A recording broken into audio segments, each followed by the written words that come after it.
The morning Anna Dalton picked up her mop, she had no idea she would walk into a boardroom and rewrite an $800 million deal. In fact, no one in the entire building even knew she spoke French, let alone that she once negotiated international contracts at the highest level. But when the company's future collapsed in a single phone call and the French investors arrived early, a secret Anna had buried for years exploded back to life. Stay with this story because what happens in the next few minutes will challenge everything you think you know about second chances. Michael Irwin had negotiated with oil magnates, tech billionaires, and Wall Street veterans, but nothing, absolutely nothing, prepared him for the kind of panic that twisted in his gut that morning in downtown Chicago. Sweat collected at his collar as he stared at the clock on the glass wall of the 40th floor conference room. 30 minutes. That was all he had before the Beaumont and Partners investors walked in expecting a flawless $500 million presentation. And his star interpreter, the only person who could handle the French cultural nuances, was lying in the ICU after a catastrophic car accident on Lakeshore Drive. Michael slammed his phone onto his desk as Caroline Hayes, his executive assistant, hovered in the doorway, white-knuckling a stack of reports like they were funeral papers. Caroline, Michael said, voice cracking slightly. "Tell me you found a replacement?" She swallowed. "Sir, every French interpreter in the city is already booked. The earliest we can get is 4 p.m. Michael stared at her. 4 p.m. He looked at the clock. They land in 20 minutes. If this deal fell apart, Irwin Global Holdings would be forced into mass layoffs, stock collapse, and the kind of public humiliation that ruins CEOs overnight. 15 years of work gone. Ethan Rogers, his CFO, rushed in. "Michael, you all right? Tell me you know someone who speaks French." Michael snapped, desperation leaking into his voice. Ethan hesitated. "My daughter's French tutor." "I said someone professional." "Tutor," Ethan repeated quietly. "Michael, that's all I've got." Michael pressed his palms into his eyes. "French investors don't do English meetings unless they trust you, and trust comes from protocol, elegance, respect." He pointed toward the window where the skyline shimmered under the winter sun. They didn't fly 8 hours to be greeted by Google Translate. Caroline's intercom buzzed. "Sir, a black Mercedes just pulled up at the entrance." They were here. Michael felt his stomach drop. He paced the office like a man heading toward a firing squad, the entire staff watching in stunned silence. This wasn't the controlled, charismatic CEO they knew. This was a man watching his entire empire tilt toward disaster. And that was when she appeared. Or rather, when he finally noticed her. A cleaning cart rolled slowly past the hallway. Pushing it was a woman he had seen 100 times but never truly looked at. Anna Dalton, 43, worn blue uniform, hair tied in a simple low ponytail. Eyes lowered like someone trained to take up as little space as possible. But as the words French interpreter echoed through the office, Anna's steps faltered. Caroline rushed by her frantic, nearly colliding with the cart. "Sorry, Anna, not now. The whole building is practically on fire," she muttered breathlessly. But Anna didn't move aside. Instead, she lifted her chin slowly as if battling some old instinct to stay invisible and stepped into Michael's doorway. "Mr. Irwin," she said gently. "I overheard the situation." Michael blinked. "Anna, now really isn't the time for cleaning. I can help." Her voice didn't rise.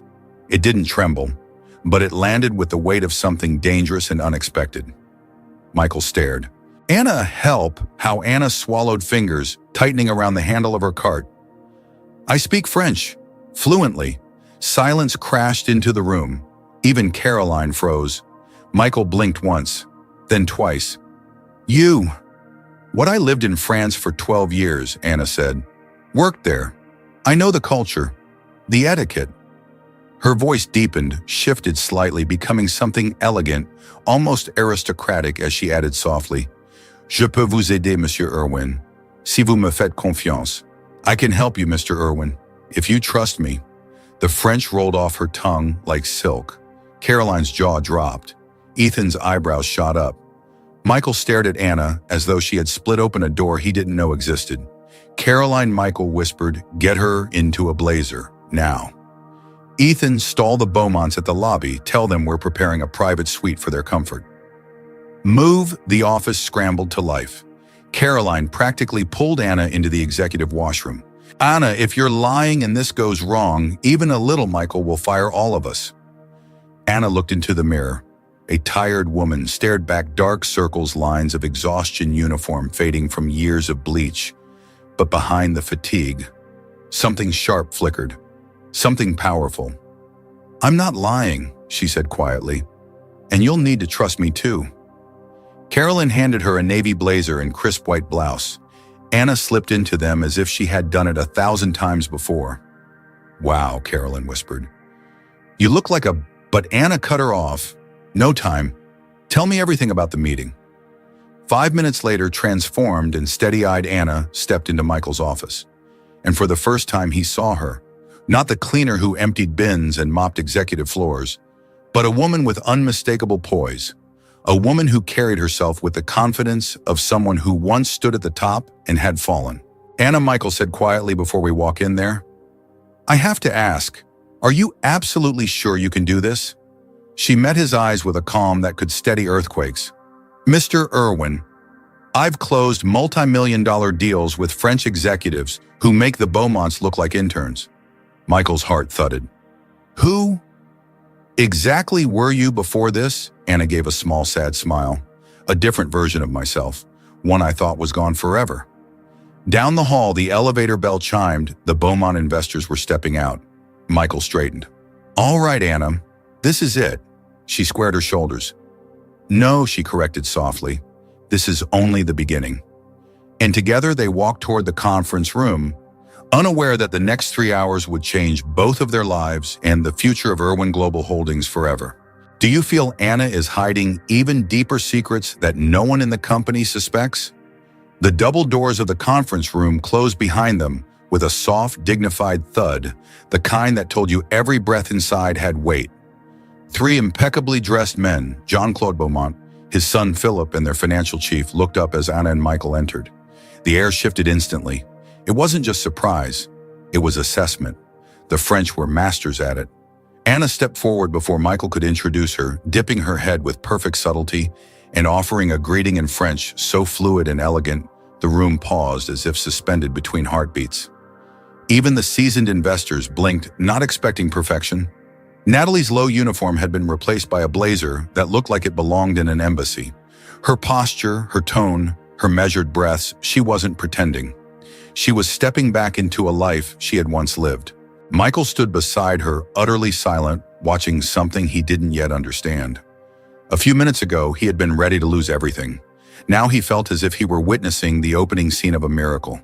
Anna led the small introductions with precision, weaving small talk with cultural cues, mentioning the Beaumont family's philanthropic work in Lyon, referencing a recent article about French trade regulations. Jean-Claude's brows lifted higher with each sentence. Philip stopped checking his watch. The third man scribbled notes. Then came the moment Michael feared most. The numbers, the projections, the proposed structure, the contract that needed flawless translation, context explanation. Michael began speaking in English carefully, sentence by sentence, but Anna didn't simply translate. She reshaped, refined, elevated. Where he said this expansion will increase our footprint, she added nuance about American market security and the stability of the Midwest logistics sector. Where he explained risks, she contextualized them with comparisons to French companies the Beaumonts knew personally. It was like watching a conductor turn a hesitant melody into a symphony. At one point, Philip leaned forward and fired off a series of rapid, highly technical questions in French so dense that even Jean-Claude gave a small wince. Michael's heart dropped. He wasn't ready for this. Not without a real interpreter. Not without weeks of preparation. But Anna didn't hesitate. She answered directly in French, referencing international tax codes, deal structures common in Europe, legal models that made the Beaumonts exchange surprised glances. When she mentioned a 2018 ruling in the European Court of Justice and how it related to holding companies operating in American jurisdictions, all 3 investors suddenly leaned in. Michael stared at her stunned. This wasn't a woman who knew French. This was a woman who knew the world. After nearly 40 minutes, Jean-Claude said something quietly to Philip, and the younger man nodded. Jean-Claude then turned to Michael in English, so proper it was almost theatrical. Mr. Irwin, he said, forgive me, but I must ask. Where did you find her? Michael opened his mouth, but Anna answered before he could speak. I was already here, she said softly, just not in the role you expected. The Beaumonts exchanged another look, this time tinged with something Michael had been begging the universe for all week: respect. But the real turning point came when the financial director presented the proposed structure for the $500 million alliance. The moment he laid out the plan, Anna's expression changed, not in fear, not in hesitation, but in recognition. She listened, tracking every layer, every clause, every hidden implication. And then she interrupted, politely, calmly, with the authority of someone who had spent a lifetime navigating these waters. In the United States, she said in flawless French, this structure would be acceptable. But in France, it violates 2 transparency regulations. And here in Illinois, it could trigger an audit that would freeze the entire operation for months. The room froze. Philip leaned forward sharply. How do you know this? Anna didn't flinch. Because I designed a nearly identical structure for Michelin's Latin American operations 12 years ago. And I watched what happened when one minor clause triggered international consequences. Michael felt his breath catch. All the pieces were falling into place. The confidence, the posture, the flawless French, the deep business instinct. Anna hadn't been improvising. She had been returning. Jean-Claude nodded, slowly, impressed rather than offended. French investors valued cultural fluency and intellectual elegance more than American bravado. And Anna possessed both effortlessly. What would you propose instead? He asked. In a single graceful motion, Anna took a pen and began sketching an alternative model, clear, transparent, legally sound in both jurisdictions, and somehow more profitable for everyone involved. As she explained, Philip leaned in so close he nearly knocked over his coffee. The financial chief began rewriting his notes at frantic speed. Michael couldn't stop staring. Not at the Frenchman, at her. This woman who every executive in the building had walked past without a second glance was now anchoring one of the largest deals his company had ever attempted. When she finished, the room fell into a silence so deep it felt ceremonial. And then Jean-Claude said quietly, "We have been negotiating globally for decades. Rarely do we encounter someone who understands both the technical and cultural dimensions of a deal at this level. Mr. Irwin, she is extraordinary." Anna lowered her eyes, deflecting the praise toward Michael with a diplomatic grace so natural it stunned him. Hours later, when the Beaumonts stepped out for a short break, Michael finally exhaled. His chest ached from holding in the panic he'd carried all morning. "Anna," he said quietly, "you didn't just save this meeting, you saved the entire company." But Anna didn't smile. Instead, a shadow crossed her face, the kind that belonged to a past she never intended to reopen. "Michael," she whispered, "there's something you need to know about who I used to be." His pulse quickened. Something in her voice and the weight of those words warned him this wasn't a confession, it was an unraveling. And whatever she revealed next would not just change how he saw her, it would change everything. Michael stood still, the hum of the air vents the only sound between them. Anna's eyes did not waver. She wasn't afraid of him seeing her truth. She was afraid of what her truth might cost him. "Michael," she said quietly, "before I came here. Before all of this, my name wasn't just Anna Dalton.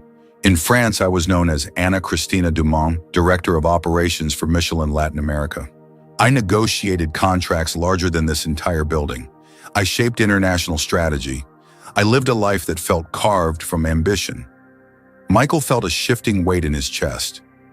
"What happened?" Anna inhaled slowly, as if lifting old rubble. "My husband Francis was arrested for tax fraud and money laundering. The press tore me apart. They assumed I was involved. I wasn't. But when mud is thrown, innocence doesn't matter. Overnight, I went from a celebrated leader to someone no company wanted to touch." She paused, voice tightening. "I lost everything, home, reputation, friends. I returned to the United States with nothing but my son and a last name that had become a stain." The silence that followed was thick, an echo of years she had spent hiding in plain sight. Michael looked at her with something deeper than sympathy, recognition. Not of her past role, but of her strength. "You rebuilt yourself," he whispered. even when the world decided you didn't deserve another chance. Before Anna could respond, the conference room door opened and Caroline peeked inside. "They're ready for you both." Michael nodded, then leaned closer to Anna. "We finish this deal together, and after that, we talk about your future here." The final round with the Beaumonts was nothing short of transformative. Anna no longer translated. She led. She clarified. She corrected. She built bridges where silence once lived. Her alternative structure didn't just impress the investors, it protected both companies from the pitfalls she had once seen ruin careers. 3 hours later, Jean-Claude Beaumont signed the final page with a firm, satisfied stroke. "Mr. Irwin," he said, extending a hand, "congratulations. But allow me to say something plainly. Your company is lucky to have her." Anna lowered her gaze, but Michael did not.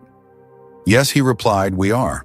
When the Frenchmen left their departure, echoing like the closing of one chapter and the opening of another. Michael motioned for Anna to follow him to his office. She stepped inside, unsure of where this conversation would land, and unsure if she wanted to know. Michael closed the door behind them. "Anna, I've watched executives fall apart under pressure. But today you didn't just handle pressure, you mastered it. You reshaped a $500 million deal into an $800 million alliance. You protected us from a legal trap I didn't even see." Anna shook her head. "It wasn't me alone. You trusted me. That mattered." That's exactly why he said, stepping toward her, "I'm offering you a formal position at Irwin Global Holdings. Not as an interpreter, not as a consultant, but as senior partner and director of international strategy." Her breath caught. "Michael, that's too much. You barely know me." "I know enough," he said softly. "I know you're the most brilliant negotiator I've ever seen. I know your name deserves a place at the top, not a mop in your hand. And I know you changed this company in a single day." Tears threatened the edge of her composure. Years of swallowed pride trembled at the surface. "I don't know if I can handle that level of attention again." "You already did," he reminded her. "Today." Anna pressed a hand to her chest, grounding herself in the moment that felt impossibly surreal. "If I accept, I want something in return. Anything. I want salary increases for every cleaning staff member in this building. And I want a scholarship program for their children. If I'm going to climb back up, I won't do it alone. I want them to rise with me." Michael smiled, struck by how quickly she thought beyond herself. Done. And just like that, the woman who had once been dismissed as invisible stepped back into the world she was born for. The announcement rolled through Irwin Global like thunder. When Michael introduced her as the new senior partner, the room erupted in applause. Ethan Rogers was the first to cheer. Caroline cried openly. Even employees who